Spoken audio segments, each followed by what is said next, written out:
प्रणाम करती हूँ अपने गुरु महादेव के चरणों में, अपने साहब दीदी के चरणों में प्रणाम करती हूँ।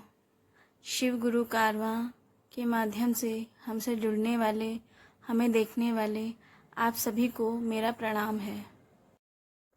इस कालखंड में बहुत से शिव के उपासक हुए हैं, जिन्होंने शिव की भक्ति की, शिव को अपना गुरु बनाया, उनसे ज्ञान प्राप्त किया, किंतु जन सामान्य को शिव के गुरु स्वरूप से न जोड़कर स्वयं से जोड़ा। वो शिव जो आदिकाल से गुरु पद पर विराजित हैं, उनके ज्ञानदाता स्वरूप अर्थात गुरु स्वरूप को जन सामान्य में स्थापित करने का कार्य साहब श्री हरिंद्रानंद जी ने किया। इस कालखंड में शिव गुरु हैं और कोई भी व्यक्ति, चाहे वह किसी भी लिंग, धर्म, वर्ण, जाति, संप्रदाय या कुटुंब का हो, शिव को अपना गुरु बना सकता है। इस बात की सूचना साहब श्री ने हम सबको दी। शिव के गुरु स्वरूप को जन सामान्य में लाने के कारण ही साहब श्री को इस कालखंड में शिव की शिष्यता का जनक माना जाता है और इसी कारण साहब श्री को वरेण्य गुरु भ्राता भी कहा जाता है।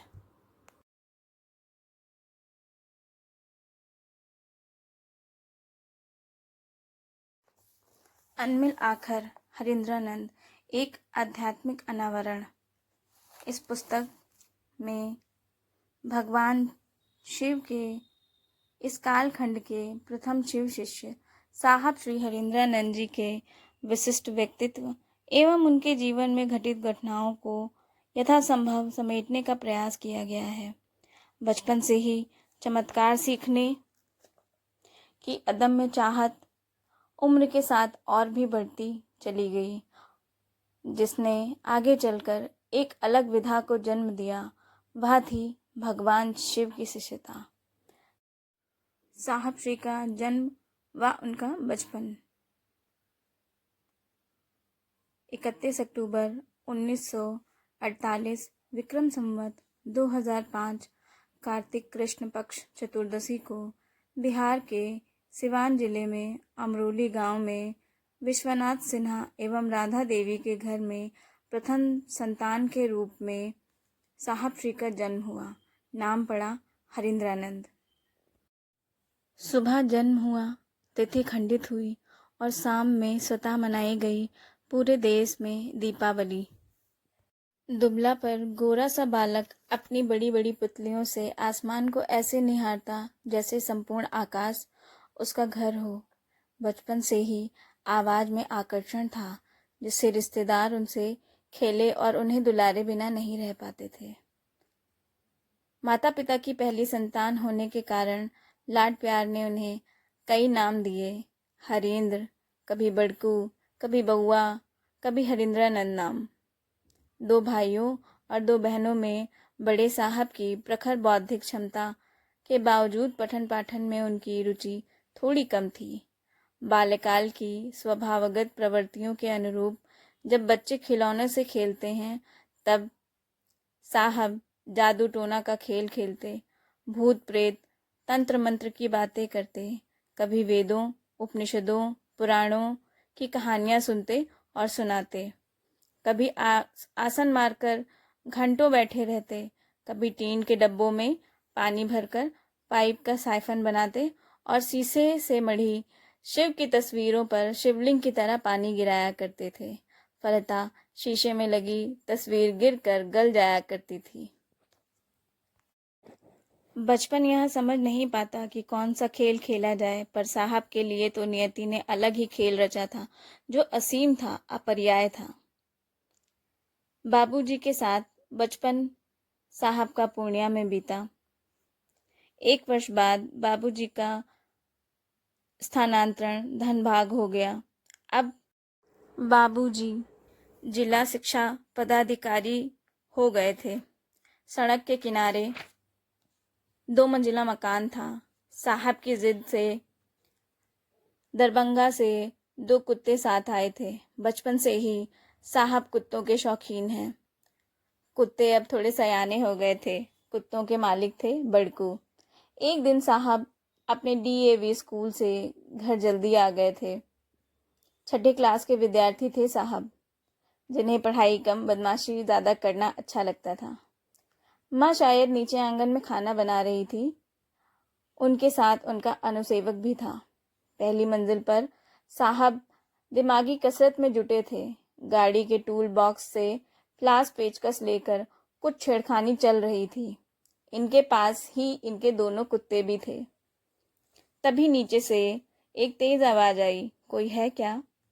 साहब ने ऊपर बालकनी से देखा। नीचे लाल वस्त्र में 3 व्यक्ति खड़े थे। कुत्ते उन्हें देखकर भौंकने लगे। साहब ने नीचे आकर दरवाजे की चिटकनी खोली। तीनों साधु सीढ़ियों के नीचे खड़े थे। कुत्ते लगातार उन्हें देखकर भौंक रहे थे। लाल वस्त्रधारियों के पीछे साहब ने कुत्ता हुलकार दिया। उन्हें अभी भी याद है।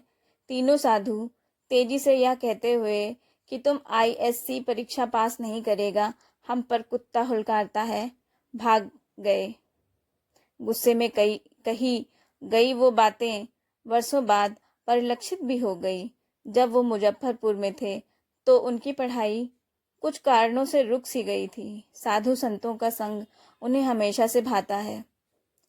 उन्हीं दिनों ट्रेन में एक अघोरी साधु से मुलाकात हुई। बातचीत के क्रम में उन्होंने पूछा, बाबू कहाँ पढ़ते हो? साहब ने ईमानदारी से आप बीती सुनाई। साधु ने थोड़ी देर मौन रहने के बाद कहा, जब मुख्य पथ बंद हो तो डायवर्जन से जाना चाहिए। साइंस पढ़ते हो ना, आर्ट्स नहीं पढ़ सकते? साधु के इस परामर्श पर अध्ययन का रास्ता खुला और खुलता ही चला गया। बाबूजी देवी के उपासक थे, इसलिए अघोरियों और तांत्रिकों से उनकी मित्रता थी और उन्हें भी उनका साथ पसंद था। इसी कारण घर में अघोरियों और तांत्रिकों का आना जाना भी था। एक दिन दफ्तर का काम निपटाकर बाबूजी माँ के साथ बगीचे में बैठे हुए थे। तभी एक अघोरी तांत्रिक उनसे मिलने आया। वहाँ पर साहब भी साथ थे। तांत्रिक ने पूछा, क्या नाम है बाबू? कोई उत्तर ना पाकर तांत्रिक ने प्रश्न दोहराया। अघोरी तांत्रिक ने साहब की माँ से कहा, माँ जी, इस लड़के की आंखों में मोहिनी है, इसकी सब बात मत मानिएगा, आगे चलकर यह जादूगर निकलेगा। यह सुनकर बालमन प्रसन्न तो नहीं हुआ, पर वे चुप रहे। लेकिन उनके अंतर्मन के क्षितिज पर एक नए महासमर का संकनाद हो गया था, एक नई रहस्यमयी दुनिया को जानने का। आखिर ये मोहिनी क्या है? समय अपने वेग से आगे बढ़ रहा था। साहब की आदतों और उनकी मनोवृत्तियों में कोई परिवर्तन नहीं हो रहा था। सभी ओर बसंत उत्सव की तैयारी चल रही थी। सरस्वती पूजा की तैयारी के लिए स्कूल में 1 रुपए का चंदा देना था। सुबह साहब टिफ़िन और किताबों से भरा बस्ता लिए पिता के आवासीय कार्यालय में दाखिल हुए।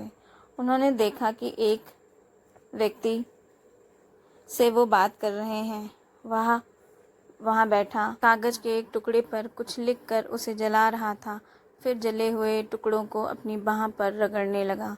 अजनबी द्वारा कागज के टुकड़े को रगड़ते ही उसकी बाह पर तारीख उभर आई। कमरे में जो भी घटित हो रहा था उसे देखकर उनकी आंखें उत्सुक तो हुई, किंतु न जाने किस कारणवश सहसा कह उठे, बाबूजी, क्या ठग के चक्कर में पड़े हैं? आगंतुक के प्रति ऐसी तीखी टिप्पणी बाबूजी को अच्छी नहीं लगी। उन्होंने साहब को चंदे का 1 रुपया देते हुए कहा, आप स्कूल जाइए। विद्यालय से लौटकर साहब ने देखा कि सुबह जादू टोने वाला व्यक्ति उनके घर के बरामदे में बैठा है। सूर्य पेड़ों की ओट में छुप गया था और रात्रि का दूसरा प्रहर आरंभ होने वाला था। बाबूजी खाना खाकर अपने कमरे में जा चुके थे। आगंतुक भी खाना खा चुका था। साहब कुछ जानने समझने की जिज्ञासा लिए उस जादू टोने वाले व्यक्ति के कमरे में जाते हैं। उन्होंने एक टूथपिक लाने को कहा। इन्होंने नौकर से मंगवा लेने को कह दिया। अपना परिचय बताते हुए बाबूजी के अतिथि ने कहा कि आप स्कूल में पढ़ते हैं, मैं भी एक विद्यालय में अध्यापक हूँ। यह सुनकर शरारत और बचपन की फुहरता ने तिनका ला तो दिया, लेकिन भीगे हुए झाड़ू का। उन्होंने बाल मनोविज्ञान की शरारत को भांप लिया, झाड़ू के तिनके को कोने में फेंक दिया। फेंकते ही साहब ने देखा कि वह तिनका नहीं, एक सांप है। भय आक्रांत साहब चिल्लाते हुए चौकी पर बैठे मोटे आगंतुक के शरीर पर कूद गए। आगंतुक का संतुलन बिगड़ा, वह भी घबरा गया और कहने लगा, कुछ नहीं, कुछ भी तो नहीं। पुनः देखा तो बल्ब की पीली रोशनी में फर्श पर तिनका ही पड़ा था। दूसरे दिन थी वसंत पंचमी, ज्ञान की देवी माँ शारदा की पूजा। जहाँ वीणा वादिनी के आशीर्वाद से अंधकार से प्रकाश में जाने का मार्ग प्रशस्त हो रहा था, वहीं दूसरी ओर भय और विस्मय में डूबे साहब अपनी ज्ञान की परिधि को विस्तृत करने में लगे थे। भीतर से बाहर तक द्वंद्व में फंसा मन बार बार सोच रहा था, आखिर तिनका कैसे बना सांप। कुछ दिन ही पूर्व बालमन ने जिस जादूगर का जादू देखा था, उसी से रहस्यमयी दुनिया का ज्ञान प्राप्त करने का उद्वेग उनके मन में जाग उठा। पिताजी के अतिथि अब इनके शिक्षक हो चुके थे। उनके साथ ये जल्द ही घुल मिल गए। सुबह उठते, बाबूजी से पढ़ते, स्कूल जाते, स्कूल से आते और शाम को अध्यापक से ट्यूशन लेते। पढ़ाई के बाद जादू सीखने का जुनून साहब के सर चढ़कर बोल रहा था। फिर क्या था, जीवन ने नई करवट ली थी। एक नया इतिहास बस लिखे जाने से थोड़ी दूर था। साहब कभी कभार मोहल्ले में अपने हम उम्र साथियों के साथ खेलते थे। इनके खेल भी तो कुछ अजीबोगरीब थे। भूत प्रेत, जादू टोने का खेल और किसी से भूत पकड़वाने की नौटंकी करवाते। कभी स्वयं ही भूत भगाने वाले तांत्रिक बन जाते। इनके ये अस्वाभाविक खेल आस पड़ोस में चर्चा का विषय बन गए। कोई इन्हें सरफिरा कहता, कोई असाधारण अवतार। माँ तो माँ होती है, उसे बहुत खीज होती जब उसके कलेजे के टुकड़े को कोई सरफिरा, योगी, अघोरी कहता। माँ अक्सर समझाया करती थी, लेकिन क्या करते साहब। कुछ ऐसी ज्योति ही जग गई थी उनके अंतस में। माँ कहती, बड़कू, मैं तुम्हारी कौन सी बात नहीं मानती?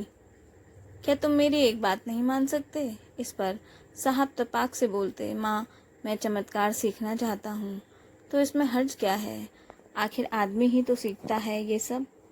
कल ही स्कूल में सर पढ़ा रहे थे, ईश्वर सर्वव्यापी है, सब जगह है, सबका है, वह सब कुछ कर सकता है। तो क्या मैं नहीं देख सकता उसे? वह कहाँ बैठकर ये देखता है? कैसा रूप है उसका, कैसा रंग है, क्या आकार है उसका? कभी हम भी तो जाने उसको। माँ उनके प्रश्नों की श्रृंखला को बस सुनती और अनुत्तरित रह जाती। फिर वे कहते कि कौन है वह, कहाँ है, कैसा है? परमात्मा अगर सभी जगह है तो हम मंदिर, मस्जिद, गुरुद्वारा क्यों जाते हैं?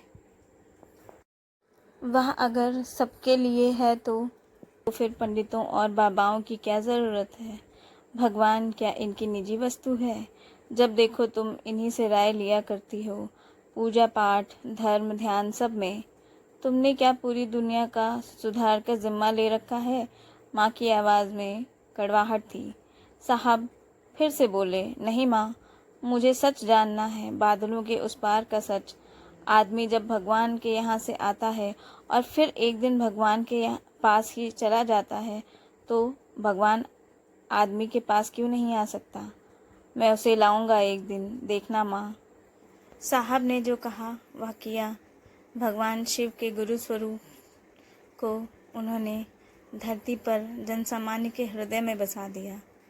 आगे की घटनाएं क्या हुई और कैसे हुई, इसे अगले भाग में जानते हैं। हमसे जुड़ने के लिए आप सभी का धन्यवाद। हमारे चैनल शिव गुरु कारवां को लाइक, शेयर और सब्सक्राइब करें। आप सभी को प्रणाम।